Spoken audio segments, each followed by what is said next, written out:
Bonjour et bienvenue dans ce nouveau numéro de l'Essonne en hauteur. Notre émission d'aujourd'hui est par deux fois exceptionnelle.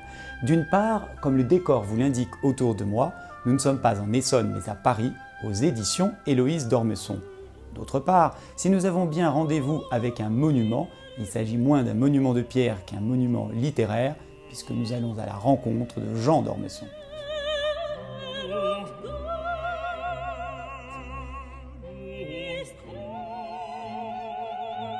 Est-il besoin de présenter ce jeune homme de presque 90 ans dont la notoriété traverse les générations?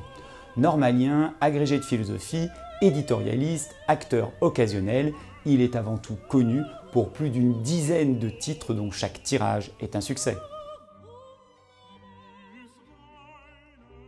Dans le troisième volet d'une trilogie que d'aucuns ont qualifiée de métaphysique et intitulée comme un chant d'espérance, Jean d'Ormesson pose trois questions éternelles de l'humanité, avant la vie, après la vie et Dieu dans tout cela.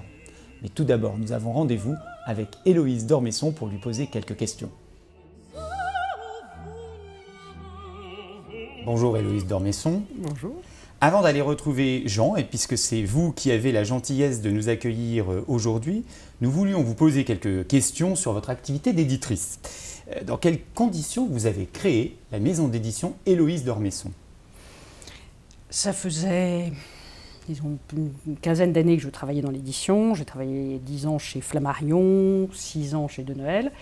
Et bref, quittant De Noël, j'ai réfléchi à mon avenir. J'ai envisagé un moment d'être agent littéraire. Mais évidemment, l'idée de l'indépendance me taraudait. Et avec mon conjoint, Gilles Cohen-Solal, nous avons décidé, qui lui avait une expérience dans la diffusion, distribution et le commercial, donc on était très complémentaires, nous avons décidé de fonder cette maison d'édition en 2005, sachant que à nous deux, nous avions à peu près 40 ans d'expérience professionnelle, donc ça finissait par être un joli bagage. Et 10 ans plus tard, on ne le regarde pas. Alors, si vous deviez définir la ligne éditoriale de la maison Héloïse d'Ormesson, quelle serait-elle? La ligne force et la direction que nous nous étions fixés, c'était de publier du romanesque de qualité en fiction et des essais, quelques essais en parallèle, de fonder une maison généraliste, ce qui était audacieux, puisque on multiplie les risques en étant généraliste et en travaillant pas simplement dans une niche, en ne publiant pas que du polar ou que du roman historique ou je ne sais quoi. Donc là, on avait fait le pari de la pluralité, mais en fiction, en mettant l'accent sur des textes écrits, littéraires, mais avec une histoire, un scénario fort. Alors, avec un père tel que le vôtre, vous n'étiez pas attiré par l'écriture vous-même? Non, la création de la maison d'édition est totalement psychanalytique, c'est-à-dire que je reconnais que en fait, moi c'est une vocation vraiment précoce, parce qu'à 6-7 ans, je voulais déjà être éditeur, je ne savais absolument pas ce que ça recouvrait comme réalité, mais je voulais faire des livres. Et par la suite, tout mon parcours universitaire a été tendu vers cette idée, cet objectif de devenir éditeur, par la suite. Donc éditeur, c'est lié au père, puisque à travers les auteurs, puisque mon père est un auteur, j'aime mon père, et à travers les auteurs de la maison, je continue à aimer mon père. Et puis en plus, c'est un univers effectivement que j'apprécie. Non seulement évidemment j'ai côtoyé mon père, mais grâce à lui, plein d'autres écrivains. Oui. Et donc le contact des écrivains me plaît. Et je pense que c'est une force, c'est que je connais, c'est-à-dire que je suis pas déstabilisée ni désarçonnée quand un écrivain a un moment d'anxiété, a un moment d'impatience. Enfin bon, j'ai observé ça toute ma jeunesse, donc c'est quelque chose, un univers dans lequel je suis assez à l'aise. Alors vous me demandiez pourquoi pas écrire. Alors là, ça aurait été être à la fille de Jean d'Ormesson, écrivain, et commencer à écrire, c'est vraiment tuer le père. Et là, je ne suis pas... c'est pas possible. Non, je ne le désire pas. Alors du coup, est-ce que c'est facile d'être l'éditrice de votre père? Alors, quand on a créé la maison donc, il y a 10 ans, nous ne l'avons pas créée pour publier mon père. Ce n'était pas du tout l'objectif. Moi, ça faisait quand même des années que je travaillais dans l'édition, une quinzaine d'années. Je ne l'avais pas publié jusque-là. Il était publié principalement par Gallimard et Lafon. Et donc,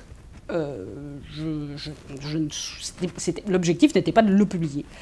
Mais au bout d'un certain temps, il m'a dit, nous sommes dit, où la maison d'édition marche très mal, et donc par générosité, amitié, affection, je te donnerai un livre pour t'aider, ou la maison d'édition marche très bien, et tu auras prouvé que tu n'as pas besoin de moi, et ça nous fera plaisir de travailler ensemble. Donc ça, c'était la boutade, ou ce que nous répétions dans les 3 ou 4 premières années de la maison d'édition. La maison d'édition était plutôt un succès, était plutôt prospère, et un ou deux éditeurs avaient approché mon père et lui demandaient de publier ses chroniques.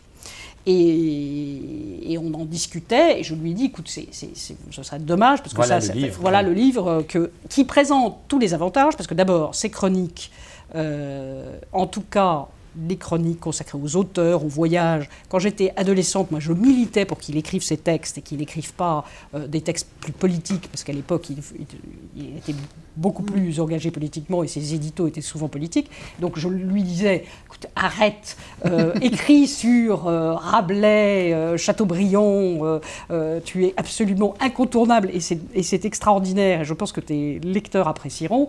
La politique, c'est un peu binaire. Et bon, donc je trouvais que de ce point de vue-là, il y avait une certaine logique à ce qu'il est publié chez nous. Et en plus, ça présentait l'avantage de ne pas publier des inédits et donc de ne pas être dans la situation, justement, de l'éditrice qui corrige l'auteur ou qui lui suggère des corrections. Ou donc, ça avait tous les avantages de la publication familiale et aucun des inconvénients. Parce qu'en effet, nous, on répugnait et on redoutait quand même d'être dans cette situation du rapport éditeur-auteur qui n'est pas toujours qui est majoritairement harmonieux, mais il peut y avoir des petites frictions, il peut y avoir des petits conflits sur une date de publication, un prix de vente, une couverture, un déplacement qui n'est pas souhaité. Enfin, bon, 1001 petits problèmes qui peuvent émerger, et qui se résout parfaitement quand les rapports, même s'il y a de l'affection entre l'auteur et l'éditeur, quand les rapports sont professionnels, quand c'est son père et quand c'est purement familial, c'est beaucoup plus délicat, et je ne voulais pas mettre en péril cette relation très harmonieuse que nous avons en le publiant. Je trouvais que ça n'en valait pas la peine. Mais avant de publier Comme un chant d'espérance, qui est donc le premier inédit d'une certaine façon que nous ayons publié, on a publié 2 recueils de chroniques, Odeur du temps, Saveur du temps. Les 2 publications se sont très très bien passées.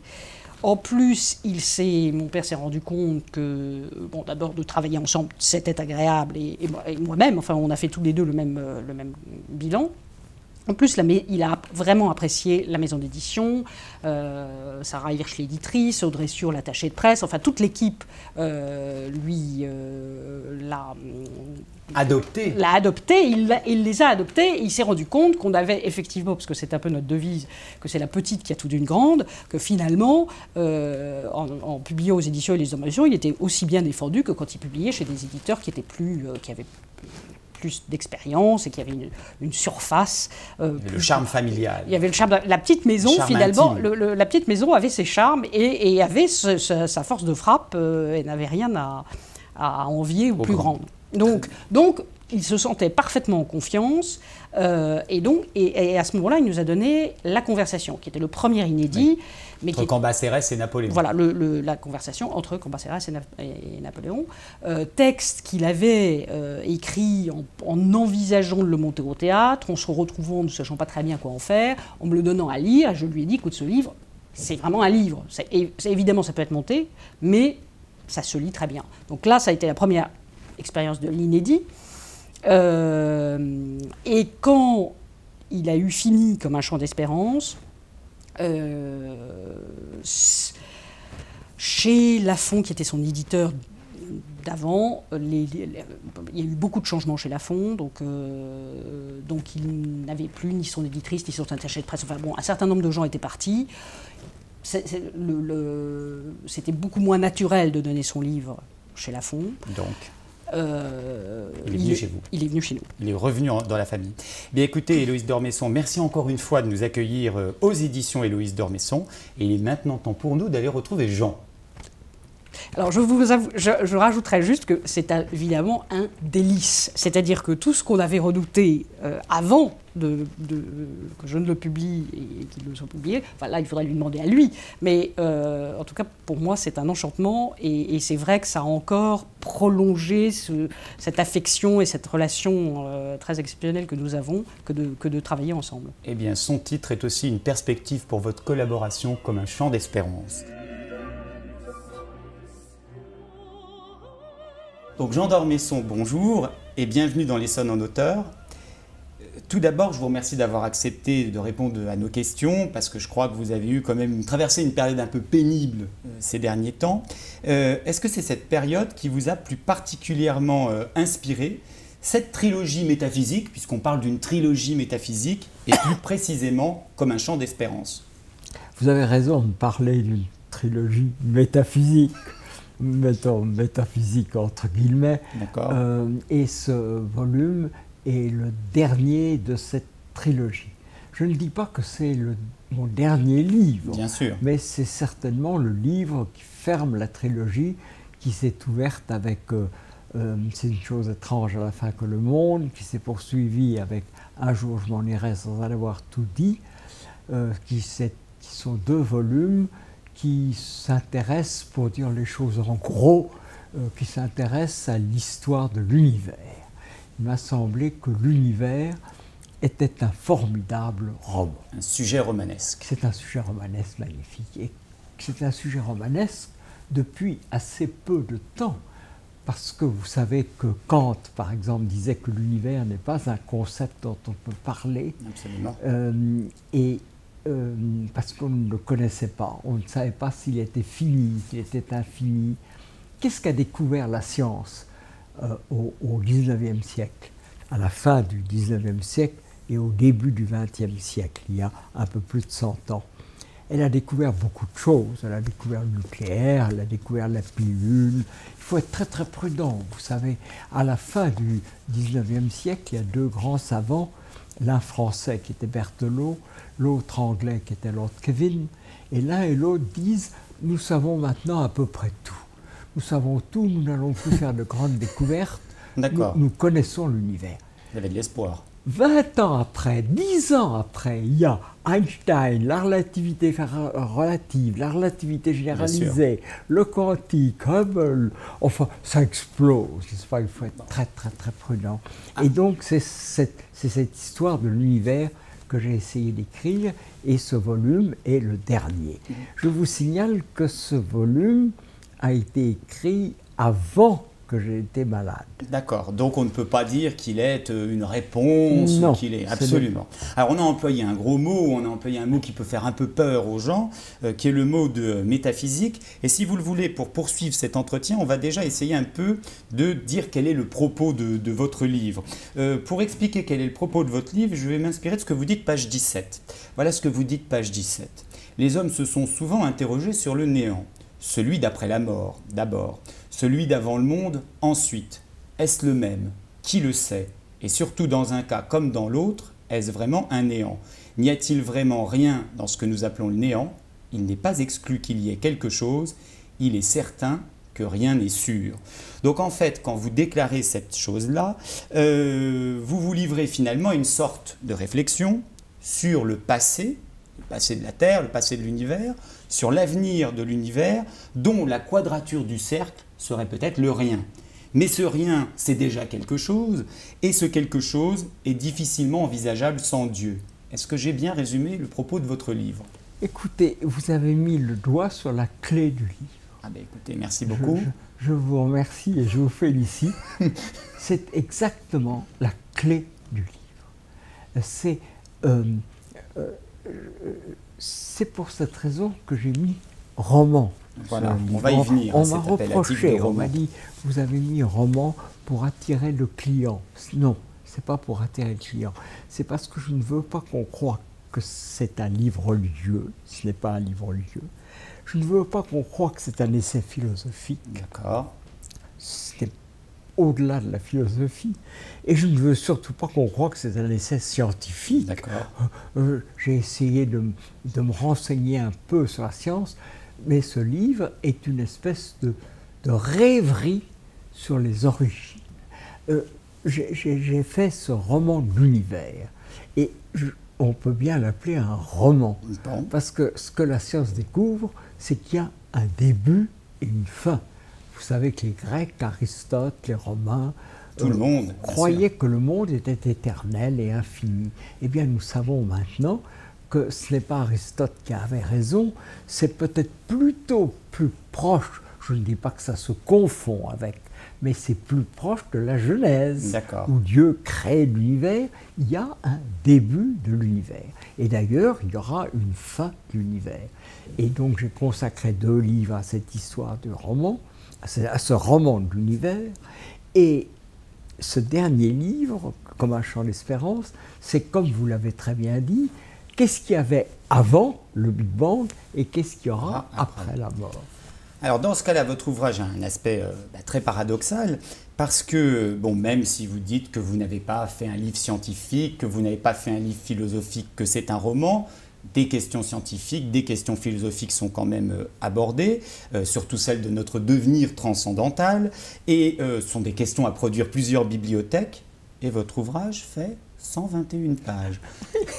Comment peut-on aborder ces questions gigantesquissimes en 121 pages? Écoutez, là encore, vous mettez le doigt sur quelque chose d'essentiel. C'est un tout petit livre sur de très grandes questions. Et ce livre a peut-être été inspiré par Flaubert. Flaubert, dans sa merveilleuse correspondance, qui est irrésistible de drôlerie et d'intérêt pour les écrivains, dit quelque part « Je voudrais écrire un livre sur rien ». Et je me suis dit « Mais rien, c'est justement ce qu'il y a après la mort et avant le Big Bang. » Et donc, nous ne pouvons rien savoir. Il n'y a pas de documentation à ce livre. C'est vrai. Il n'y a aucune documentation. Vous savez que tout de suite après le Big Bang est une hypothèse, mais c'est une hypothèse qui est acceptée maintenant par 80%. Assez unanimement. Il y a encore des gens qui ne croient pas au Big Bang. Le mot Big Bang lui-même est un mot de dérision. C'est un astronome qui ne croyait pas au Big Bang, qu'il a appelé Big Bang pour avec se ses moquer. onomatopées un peu Il s'appelait moqueuses. Fred Hoyle. Absolument. Et j'ai encore à l'Académie des sciences des confrères qui me disent « Ah, vous croyez au Big Bang ?» Ben, je crois au Big Bang comme presque tout le monde. La communauté scientifique, comme presque. l'énorme quantité de... Vous savez que le Big Bang a été, c'est quand même intéressant, a été compromis il y a 1 an ou 2 ans.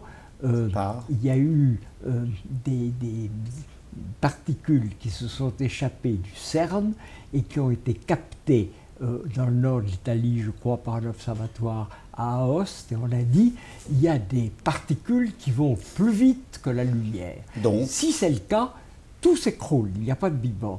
Et c'était des erreurs, c'était des erreurs d'interprétation. Donc le Big Bang existe, et il y a quelque chose qui s'appelle le mur de Planck, et qui est à une fraction de seconde minuscule, puisque c'est 0 seconde, 43,01. C'est une fraction minuscule. Au-delà, on ne peut pas aller. Ça. Et au-delà de notre mort non plus. Alors, depuis que votre livre est sorti, pour rester plus dans le domaine métaphysique, on l'a souvent rapproché du pari de Pascal.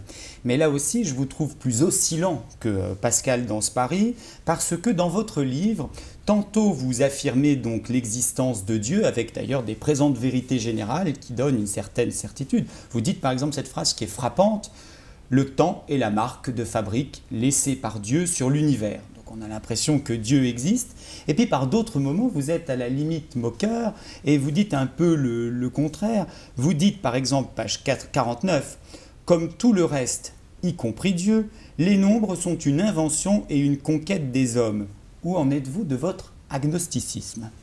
Écoutez, pour la 3e fois, vous mettez le doigt sur la clé. On va croire qu'on a répété ensemble. J'ai longtemps... et nous n'avons rien répété Rien ensemble. répété, absolument pas. Vous mettez le doigt sur l'affaire. On m'a souvent dit, où en êtes-vous avec Dieu? Je me suis souvent présenté comme un catholique agnostique, c'est-à-dire un catholique qui ne sait pas. Et en effet, je ne sais pas. Je vais vous dire, ce livre doit naturellement beaucoup à Pascal. Il n'aurait pas été écrit sans Pascal. Je dois dire que Pascal doit aussi beaucoup à Saint-Augustin. On pourrait faire une étude bien intéressante sur les rapports entre Pascal et Saint-Augustin. Si je suis agnostique, c'est parce que je ne sais pas. On ne peut pas savoir si Dieu existe. Il est remarquable que ceux qui sont le plus attachés à Dieu, comment est-ce qu'ils s'appellent? Ils s'appellent des croyants. C'est-à-dire que même eux... Mais oui, ils ne font que croire. Croient. Mais oui. Ils ne savent pas. Absolument. Ils Absolument. Et, vous savez, j'ai été quand même très encouragé dans cette attitude par quelqu'un d'aussi admirable que Mère Teresa. Mère Teresa a laissé un livre où elle explique qu'elle n'a jamais cessé de douter. Et évidemment, je doute aussi, ma formule est « je doute en Dieu ». Je doute en Dieu. Vous avez le choix entre deux attitudes. Puisque l'univers a un début, commencent les choses. Eh bien, les choses peuvent commencer de deux façons. Ou bien ça peut être le hasard et la nécessité. Si vous ne croyez pas en Dieu, et vous avez le droit de ne pas croire en Dieu, si vous ne croyez pas en Dieu, c'est le hasard qui a fait ce monde. Si vous croyez en Dieu, c'est Dieu qui l'a fait. Naturellement, les athées vous diront, Dieu, c'est le nom que vous donnez à ce que vous ne savez pas. Mais inversement, si vous ne croyez pas à Dieu, on peut dire, vous savez, le hasard fait quand même bien les choses. Est-ce que c'est qui est un hasard, deux hasards, trois hasards? Mais est-ce qu'il peut y avoir des millions de hasards? D'un moment, c'est plus le hasard. Que nous sommes là, que nous parlons, que le soleil se lève. Il y a un argument qui est quand même un argument très fort. Celui de Leibniz, peut-être. Pardon? Celui de Leibniz, peut-être. Bien sûr, la formule de Leibniz. Et la science elle-même nous montre que l'univers est réglé de façon absolument rigoureuse. Si vous changez un quart de millimètre, un millième de seconde, un millième de degré, plus rien ne fonctionne. Alors, est-ce que c'est le hasard qui a fait tout ça? On peut quand même légitimement croire qu'il y a une volonté, un esprit qui dirige tout ça.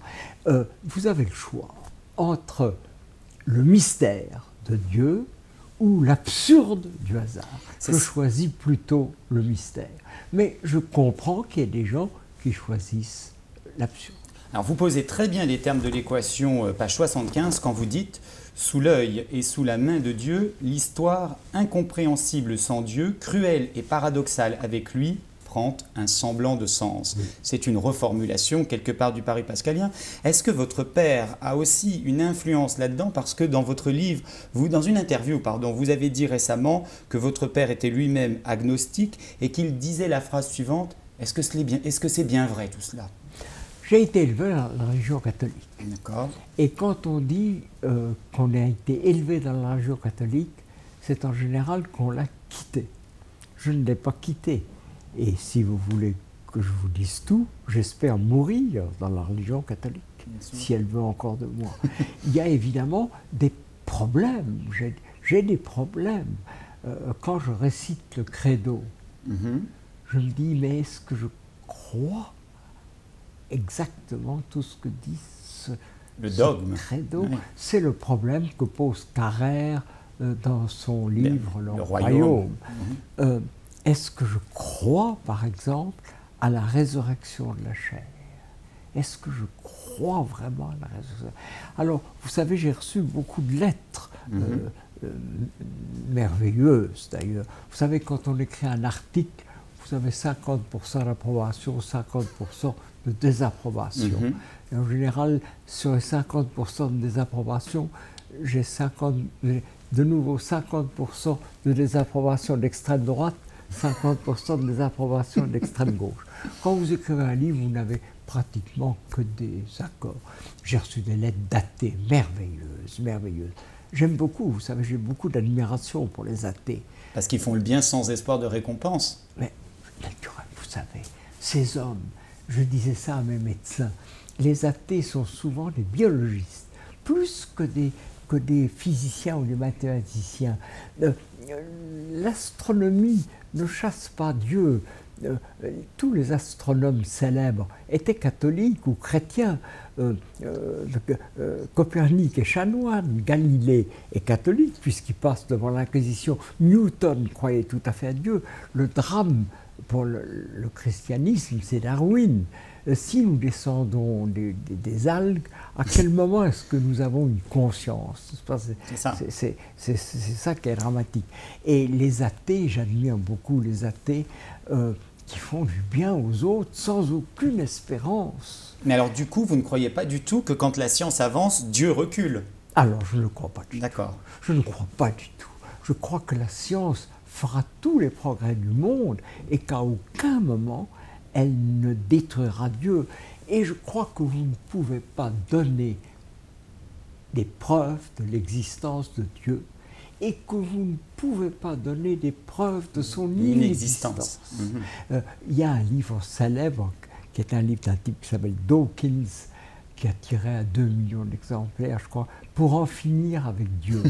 C'est aussi absurde, à mon sens, que le catéchisme. Le catéchisme vous dit Dieu existe et il faut le croire. Et Dawkins dit Dieu n'existe pas, il faut le croire. Je peux vous donner tant de preuves que vous voulez de l'existence de Dieu et les détruire, et vous donner tant de preuves de la non-existence de Dieu et les détruire. Finalement, il faut choisir. C'est ce qu'on appelle la foi. Alors, est-ce que j'ai la foi chevillée au corps? Non, je suis agnostique. J'ai quelque chose de très fort, c'est l'espérance. D'où le titre. J'ai l'espérance. Oui, d'où le titre. D'où le titre.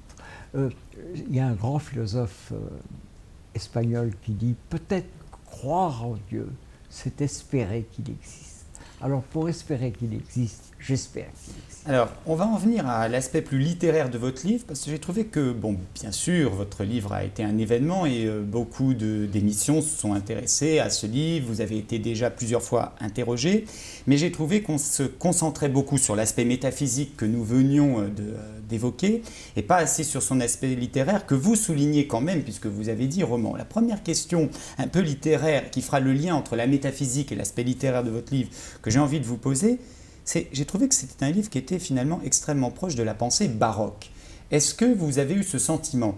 Votre façon d'envisager la religion, d'envisager Dieu, il y a plein d'endroits dans ce livre qui m'ont semblé baroques. Est-ce que vous avez eu ce sentiment? Vous avez raison. Quand Flaubert dit « je voudrais écrire un livre sur rien », qu'est-ce que ça veut dire? Ça veut dire qu'il écarte toutes les anecdotes, tout ce qu'il y a d'anecdotique dans le roman. Et ce livre-là, je dois dire à ceux qui nous regardent ou nous écoutent, je dois vous dire, on ne couche pas beaucoup dans ce livre. Pas du tout, même. On ne couche pas du tout, c'est pas comme ça qu'il tient. Et quand Flaubert voulait faire un livre sur rien, il voulait faire un livre qui tienne par le style. Et en effet, un peu comme la contre-réforme baroque qui nous donne dans la réforme, vous avez Bach et toute la beauté de Bach, et dans la contre-réforme, vous avez le baroque.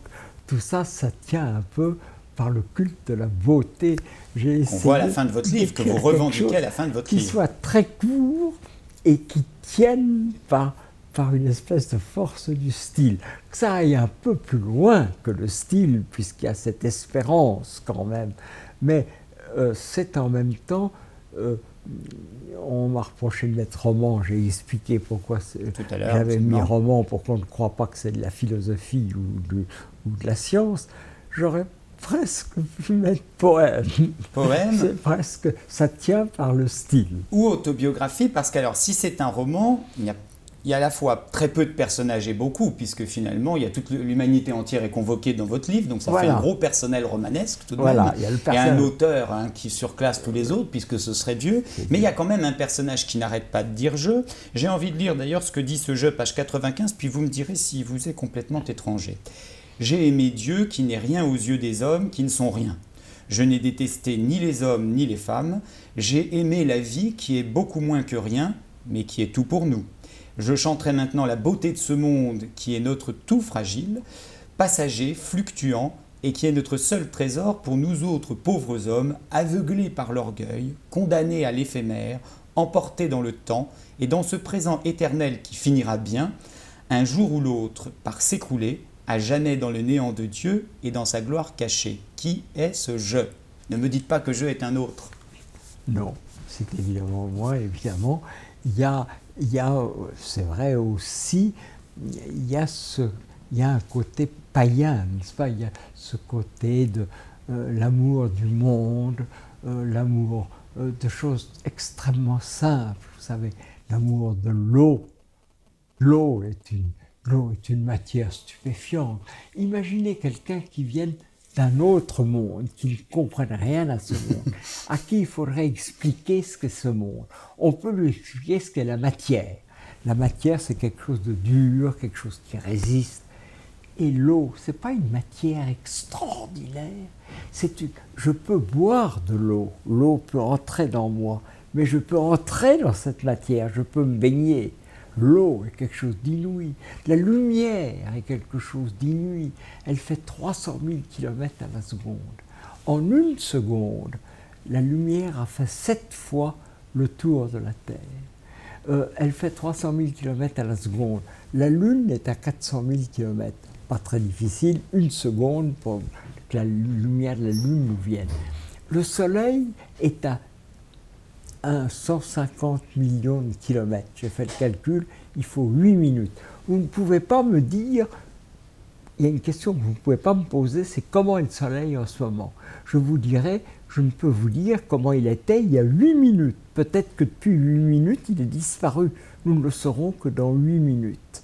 Tout ça est extraordinaire, tout ça est magnifique, tout ça est stupéfiant, et tout ça arrive à à quelque chose qui est la beauté, ça arrive à la musique, ça arrive à Bach, ça arrive à la peinture, à Titien et à Monet, et ça arrive à la littérature.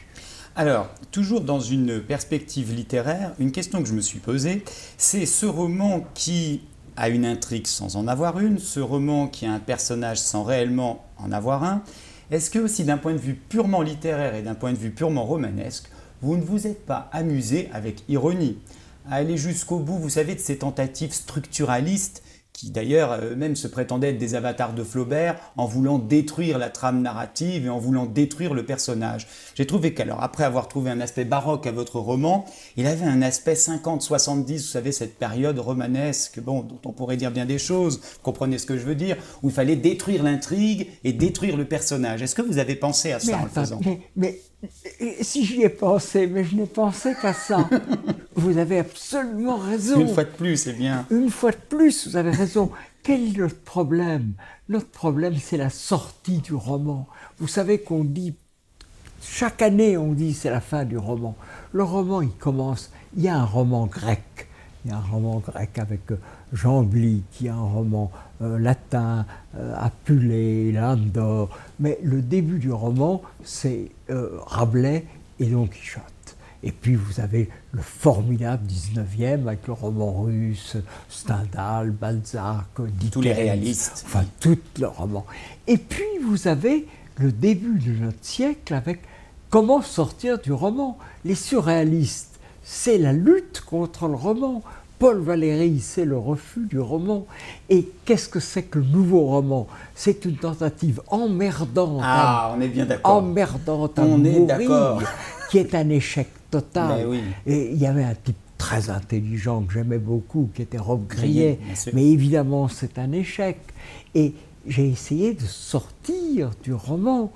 Mais en même temps, il fallait garder du roman cette idée de vouloir continuer, d'avoir des personnes... De raconter quelque chose. De raconter quelque chose. Alors, est-ce que je n'ai pas de personnage? Oui, bien sûr, je n'ai pas Madame Untel couche avec Monsieur Untel, je n'ai même pas Julien Sorel ou d'Artagnan, mais j'ai le temps, l'espace, les nombres, ça ce sont des personnages.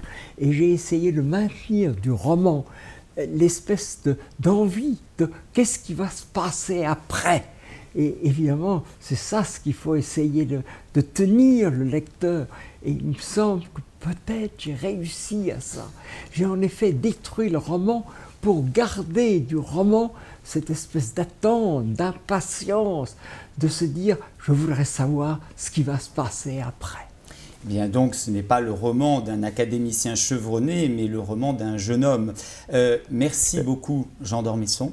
Vous me permettrez de terminer par ce compliment. Si Dieu existe et qu'un jour vous le rencontrez, nul doute que le jour où vous ferez ça, pour la seconde fois, vous ferez le plaisir de Dieu.